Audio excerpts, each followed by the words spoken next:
A5 ನ್ಯೂಸ್ಗೆ ಸ್ವಾಗತ. ಕೋಲಾರದ ಕಲ್ಲು ಗಣಿಗಾರಿಕೆ ಪ್ರದೇಶದಲ್ಲಿ ಉಪಲೋಕಾಯುಕ್ತ ಸಂಚಾರ. ಕೋಲಾರ ಜಿಲ್ಲೆ ಮಾಲೂರು ತಾಲೂಕಿನ ಟೇಕಲ್ ಹಾಗೂ ಮಾಕರಹಳ್ಳಿಯ ಸುತ್ತಮುತ್ತಲೂ ಇರುವ ಕ್ರಷರ್ಗಳಿಗೆ ಭೇಟಿ ನೀಡಿ ಎಚ್ಚರಿಕೆ ಕೊಟ್ಟಿದ್ದಾರೆ. ಗಣಿ ಇಲಾಖೆಯ ನಿಯಮಗಳನ್ನು ಗಾಳಿಗೆ ತೂರಿರುವ ಬಗ್ಗೆ ಉಪಲೋಕಾಯುಕ್ತ ವೀರಪ್ಪ ಅವರು ಆಕ್ರೋಶವನ್ನ ಹೊರಹಾಕಿದ್ದಾರೆ. ಕ್ರಷರ್ ವಾಹನಗಳು ಓಡಾಡಲು ಕೆರೆಗಳನ್ನು ಹಾಳು ಮಾಡಿರುವ ಮಾಲೀಕರು ಕೆರೆಯಲ್ಲಿ ರಸ್ತೆ ನಿರ್ಮಾಣಕ್ಕೆ ಆಕ್ರೋಶ.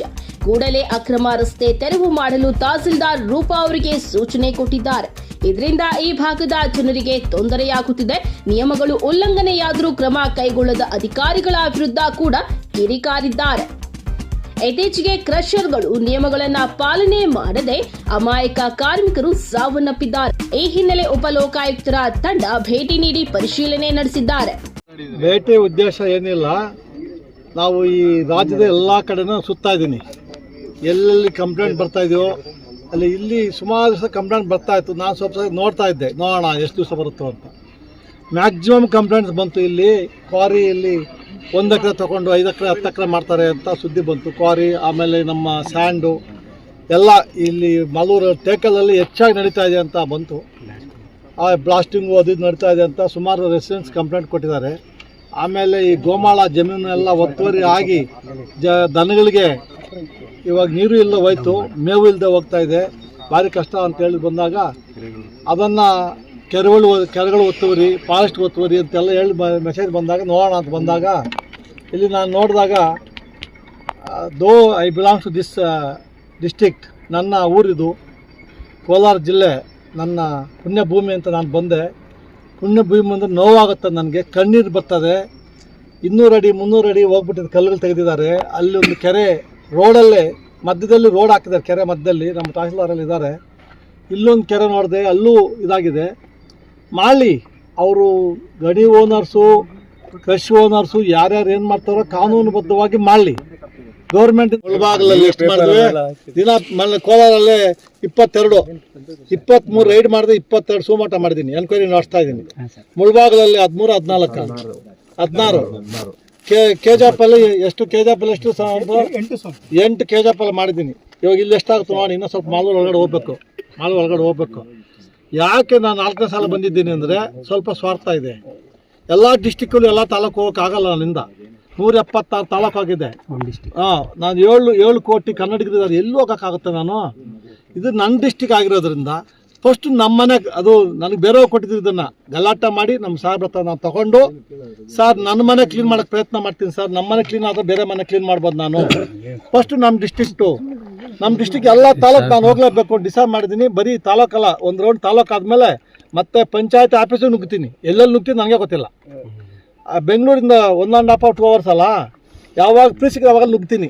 ಮ್ಯಾಕ್ಸಿಮಮ್ ಕೋಲಾರ ಡಿಸ್ಟಿಕ್ ಕ್ಲೀನ್ ಮಾಡಬೇಕು ಅಂತ ಹಠ ಹಿಡಿದಿದ್ದೀನಿ. ಅದಕ್ಕೆಲ್ಲ ನೀವು ಸಹಾಯ ಮಾಡ್ಬೇಕು ನನಗೆ. ಒಂದು ಎಲ್ಲೋ ಒಂದು ಕಡೆ ಭೂಮಿಯಲ್ಲಿ ಹುಟ್ಟಿದ್ದೀವಲ್ಲ, ಜನ್ಮಭೂಮಿ ಸ್ವರ್ಗಾದಪಿ ಗರಿಷ್ಯಸೆ ಅಂತ, ಎಲ್ಲೋದ್ರೂ ಸ್ವಲ್ಪ ನಮ್ಮ ಭೂಮಿಯಿಂದ ನಮ್ಮದು ಅಂತ. ಇಂಡಿಯಾ ನಮ್ಮದು, ಕರ್ನಾಟಕ ನಮ್ಮದು, ಆದ್ರೆ ಲಾಸ್ಟ್ ಬಂದ ನಮ್ಮೂರು ಅಂತ. ಕೋಲಾರ ನಮ್ಮ ಮನೆ ಹುಟ್ಟು ಬೆಳೆದಿದ್ದೀನಿ, ಕೋಲಾರ ಓದಿದ್ದೀನಿ ನಾನು. ಇಲ್ಲೆಲ್ಲ ಮಾಲೂರು ಕೋರ್ಟ್ಗೆಲ್ಲ ಬರ್ತಾ ಇದ್ದೆ ನಾನು ಲಾಯರ್ ಆಗಿದ್ದಾಗ, ನೋಡಿದ್ದೀನಿ. ಅಧಿಕಾರಿಗಳು ಹೆಡ್ ಕ್ವಾರ್ಟರ್ಸ್ ಇಲ್ಲ ಅಂತ ಹೇಳ್ತಾರಂತೆ. ಸೇಫ್ಟಿ ಮೆಜರ್ಸ್ ಏನೇನು ತಗೊಂಡಿರಂತೆ ಅವ್ರು ಬರೀ ಇದು ಅದು ಕತೆ ನನ್ನ ಕಣ್ಣಿಗೆ ಏನು ಕಾಣಲಿಲ್ಲ. They have to give in writing, report ಕೊಡ್ಬೇಕು ನನಗೆ. ನಾನು ಸ್ಯಾಟಿಸ್ಫೈ, ಕಾನೂನು ಒಳಗಡೆ ಸ್ಯಾಟಿಸ್ಫೈ ಆಗಲಿಲ್ಲ ಅಂದ್ರೆ ವಿಲ್ ಟೇಕ್ ಅಗೇನ್ಸ್ಟ್ ಕನ್ಸರ್ನ್. ಆಮೇಲೆ ನಮ್ಮ ಮೇಡಮ್ ಅವರೊಬ್ರು ಲೇಬರ್ ಡಿಪಾರ್ಟ್ಮೆಂಟ್ ಬಂದಿದ್ದಾರೆ. ಅವ್ರಿಗೆ ಲೇಬರ್ಗಳ ಸುತ್ತ ಏನು ಮಾಡ್ತೀವಿ, ಸೆಂಟ್ರಲ್ ಗೌರ್ಮೆಂಟ್ ಸರ್ ಇದು ಮೈನಿಂಗ್ ಅಂತ. ಸೆಂಟ್ರಲ್ ಗೌರ್ಮೆಂಟ್ ಆಳು ಮಾಡ್ಕೊಳ್ಳಿ. ಲೇಬರರ್ಸ್ ಅಂದ್ರೆ ಅವರೆಲ್ಲ ಲೇಬರರ್ಸೇ, ಆಯಾ ಡಿಪಾರ್ಟ್ಮೆಂಟ್ ಸಂಬಂಧ ಇರುತ್ತೆ, ನೋಡ್ಬೇಕು, ಚೆಕ್ಅಪ್ ಮಾಡಬೇಕು. RTO ಅವ್ರಿಗೆ ಹೇಳಿದ್ದೀನಿ, ಇವಾಗ ಇಷ್ಟೊಂದು ವೆಹಿಕಲ್ಸ್. ನನಗೆ ಶಾಕ್ ಏನು ಅಂದರೆ, ನಾವು ಬರ್ತೀವಿ ನೀವು ಹೇಳಿದ್ರು, ನಾವಂತೂ ಯಾರಿಗೂ ಹೇಳಲ್ಲ. ನಾವು ಬೆಳಗ್ಗೆ ರಾತ್ರಿ ಬಂದ್ವಿ 11 ಗಂಟೆ 10:15 ನಮ್ಮ ಲೋಕಾಯುಕ್ತವರು ಒಂದು ಮುದ್ದೆ ಹಾಕಿದ್ರು. 10:15 11 ಗಂಟೆಗೆ ಮುದ್ದೆ ತಿಂದ್ವಿ. ನಿದ್ದೆ ಬರಲಿಲ್ಲ, 12 ಗಂಟೆ ಆಯಿತು ನಾವು ಮಲಗೋ ಅಷ್ಟೊತ್ತಿಗೆ. ಅವ್ರಿಗೆ ಗೊತ್ತಿಲ್ಲ. ಬೆಳಗ್ಗೆ ಹೇಳ್ಬೇಕು ಸರ್ ಇಲ್ಲಿ ಹೋಗೋಣ ಅಂತ ಕಾರಲ್ಲಿ ಕೂತ್ಕೊಂಡ್ಮೇಲೆ ನಾನು ಹೇಳ್ದೆ ಟೇಕಲ್ಗೆ ಹೋಗೋಣ ನಡೀರಿ ಅಂತ. ಅಲ್ಲಿವರೆಗೂ ಗೊತ್ತಿಲ್ಲ. ಬಟ್ ಒಂದು ವೆಹಿಕಲ್ ಓಡಾಡ್ತಾ ಇಲ್ಲ. ನನಗೆ ಆಶ್ಚರ್ಯ ರೀ, ಎಲ್ಲ ನಿಂತೋಗ್ಬಿಟ್ಟಿದೆ. ಮಾಹಿತಿ ಸಂಗ್ರಹ ಅವರು ನಮ್ಮ ಯಾರೋ ವೆಂಕಟೇಶ್ ಅಂತ some of the mine owner ಅಧ್ಯಕ್ಷರು, ಸರ್ ಇವತ್ತೆಲ್ಲ ಸ್ಟ್ರೈಕ್ ಇದೆ ಅಂದ್ರು. ಅದು ನಿಜಾನ ಸುಳ್ಳ ಗೊತ್ತಿಲ್ಲ, ತಿಳ್ಕೊತೀನಿ. ಲಾರಿ ಸ್ಟ್ರೈಕ್ ಇದೆ, ಲಾರಿ ಸ್ಟ್ರೈಕ್ ಮೈನಿಂಗ್ ಇಲ್ಲ, ಟಿಪ್ಪರ್ಗೆ JCB ಸ್ಟ್ರೈಕ್ ಇದೆ ಸರ್. ಈಗ ತಾವು ಕಳೆದ ಆಮೇಲೆ ನಮ್ಮ ಅಭ್ಯಂತರ ಇಲ್ಲ, ಗೌರ್ಮೆಂಟ್ಗಳೇ ಬಂದು ಕೊಡ್ತಾ ಇದ್ದಾಗ ನಾವೇನು ಮಾಡೋಕ್ಕಾಗತ್ತೆ, ನೀವೇನು ಮಾಡೋಕ್ಕಾಗಲ್ಲ. ಆದರೆ 1 ಎಕರೆ 2 ಎಕರೆ ಅಂತ ಪರ್ಮಿಷನ್ ತಗೊಂಡು ಇವರು 4 ಎಕರೆ 10 ಎಕರೆ 15 ಎಕರೆ ಹೊಡೆದ್ರೆ ತಪ್ಪು, ಅಕ್ಷಮ ಅಪರಾಧ. ಆಮೇಲೆ ಎಲ್ಲ ನಾವು ಈ ಕ್ವಾರಿಗಳು ನೋಡ್ಕೊಂಡು ಬಂದ್ವಿ. ಕ್ರಷು ಕ್ವಾರಿಗಳೆಲ್ಲ ಕಂಪಲ್ಸರಿ ಅವರು ಒಂದು ಕಾಂಪೌಂಡ್ ಹಾಕ್ಕೋಬೇಕು, ಫೆನ್ಸಿಂಗ್ ಹಾಕ್ಕೋಬೇಕು. ಆ್ಯಕ್ಚುಲಾಗಿ ಅವರು ಸೀಟ್ ಬರುತ್ತೆ, ಸುತ್ತು ಸೀಟ್ ಹಾಕಿ ಕಟ್ಟಬೇಕು. ಅದಿಲ್ಲ ಅಂದರೆ ಫೆನ್ಸ್ ಆದರೂ ಇರಬೇಕು, ಫೆನ್ಸ್ ಇರಬೇಕು ಅಂದರೆ ಕಂಬಿ ಸುತ್ತಬೇಕು. ಸುತ್ತು ಒಂದು ಗೇಟ್ ಇಟ್ಕೊಂಡು ಆ ಒಳಗಡೆ ಅವ್ರ ಕೆಲಸ ವಿತಿನ್ ದೇರ್ ಬೌಂಡ್ರಿ ಕೆಲಸ ಮಾಡ್ಕೋಬೇಕು. ಇಲ್ಲಿ ಹೋದಾಗ ನಮ್ಗೆ ಯಾವುದು ಫೆನ್ಸು ಕಾಣಲಿಲ್ಲ, ಬರೀ 200 ಅಡಿ 300 ಅಡಿ ಆ ಭೂಮಿ ನಾವು ಭೂತಾಯಿನ ಅಗದು ಬಿಟ್ಟಿದ್ದೀವಿ. ಆ ಥರ ಒಂದು ಕಾಣಿಸ್ಬಿಟ್ರೆ ಯಾವುದು ನಮಗೆ ವಿತಿನ್ ದಿ ಲಿಮಿಟಲ್ಲಿ ಕಾಣ್ತಾ ಇಲ್ಲ. ನಾನು DMG ಅವರು, ನಮ್ಮ ಮಾಲೂರು ತಹಸೀಲ್ದಾರು ಅವ್ರ ಮೇಲೆ ಕೆರೆ ಒತ್ತುವರಾಗಿದ್ದೆ. ಎಲ್ಲರ ಮೇಲೂ ಸ್ವಯಂಕೃತವಾದ ಒಂದು ಸುಮೋಟೋ ಕೇಸನ್ನು ನಾನು ರಿಜಿಸ್ಟರ್ ಮಾಡ್ತಾಯಿದ್ದೀನಿ. ರಿಜಿಸ್ಟರ್ ಮಾಡಿ ಸ್ಯಾಟಿಸ್ಫೈ ಆಗದೇ ಇದ್ದರೆ ನಾನು ಬಿಡಲ್ಲ, ಐ ವಿಲ್ ಟೇಕ್ ಆ್ಯಕ್ಷನ್. ಇದು ನಮ್ಮ ಪ್ರಕೃತಿ, ನಾವು ಪ್ರಕೃತಿನ ಎಷ್ಟು ಬಗಿತಾ ಇದ್ದೀವೋ ಅಷ್ಟು ಮಳೆ ವಾಪಸ್ ಹೋಗ್ತಾ ಇದೆ, ನೇಚರ್ ಅಗೇನ್ಸ್ಟ್ ಆಗ್ತಾ ಇದೆ. ಪ್ರಾಣಿ ಪಕ್ಷಿಗಳು ನಮ್ಮ ಊರುಗಳೆಲ್ಲ ಅಟ್ಯಾಕ್ ಮಾಡ್ತಾ ಇದೆ, ನಾವು ನೋಡ್ತಾ ಇದ್ದೀವಿ ದಿನನಿತ್ಯ. ಎಲ್ಲ ಒಂದು ಕಡೆ ನಮ್ಮ ಮಾನವನ ಆಸೆಯಲ್ಲಿ within the boundaries of the rules regulations, ಕಾನೂನು ಅದು ಒಳಗಡೆ ಇದ್ದರೆ ಮಾತ್ರ ಅದು ಅವರು ಬದುಕ್ಬೋದು. ಬಿಯಾಂಡ್ ಹೋದರೆ ನೀವು ಕಾನೂನು ಮೋಸ ಮಾಡ್ಬೋದು, ಜನಗಳು ಮೋಸ ಮಾಡ್ಬೋದು, ನೇಚರ್ ಮೋಸ ಮಾಡೋಕ್ಕಾಗಲ್ಲ. Nature will take its own course, ಅದು ಹೆಂಗೆ ಬೇಕಾದ್ರೂ ಮಾಡ್ಕೊಳುತ್ತೆ. ಮೊನ್ನೆ ನಾವು ನೋಡಿದ್ವಲ್ಲ ತಮಿಳ್ನಾಡಲ್ಲಿ, ರಾತ್ರಿ ಇದ್ದಕ್ಕಿದ್ದಂಗೆ 10 ಹಳ್ಳಿಗಳು ಮಾಯ ಆಗೋಯ್ತು. ವಯನಾಡಲ್ಲಿ, ಕೇರಳದಲ್ಲಿ ವಯನಾಡಲ್ಲಿ 10 ಹಳ್ಳಿಗಳು ಹೋಗ್ಬಿಡ್ತು.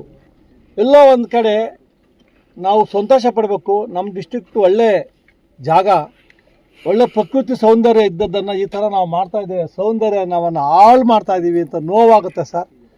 ಅವ್ರವ್ರ ಲಿಮಿಟ್ ಅವ್ರು ಮಾಡ್ಕೊಳ್ಳಿ, ಅವರು ಬದುಕಬೇಕು ಅಂದ್ರೆ ಬದುಕಲಿ, ಬೇರೆಯವ್ರ ಹೊಟ್ಟೆಗೆ ಹೊಡೆದು ಬದುಕೋದು ಬದುಕಲ್ಲ ಅಂತ ನಾನು ಹೇಳ್ತೀನಿ. ಯಾವ್ಯಾವ ನಾನು ಇನ್ಸ್ಪೆಕ್ಟ್ ಮಾಡೋದು ಅಲ್ಲದೆ ಎಲ್ಲ ಲಿಸ್ಟ್ ತರಿಸ್ಕೊತೀನಿ, ಸುಮೋಟೋ ಕೇಸ್ ರಿಜಿಸ್ಟರ್ ಮಾಡ್ತೀನಿ. ಅಧಿಕಾರಿಗಳು ಅವರ ದಪ್ಪ ಚರ್ಮ, ಎಮ್ಮೆ ಚರ್ಮ ಇದ್ದರೆ ಆ ಚರ್ಮ ಸ್ವಲ್ಪ ಸರಿ ಮಾಡೋಕ್ಕೆ ಪ್ರಯತ್ನ ಮಾಡ್ತೀನಿ. ನಾನು ಅವರು ಯಾರ ಅಧಿಕಾರಿ ಮುಲಾಜೆ ನೋಡೋದಿಲ್ಲ.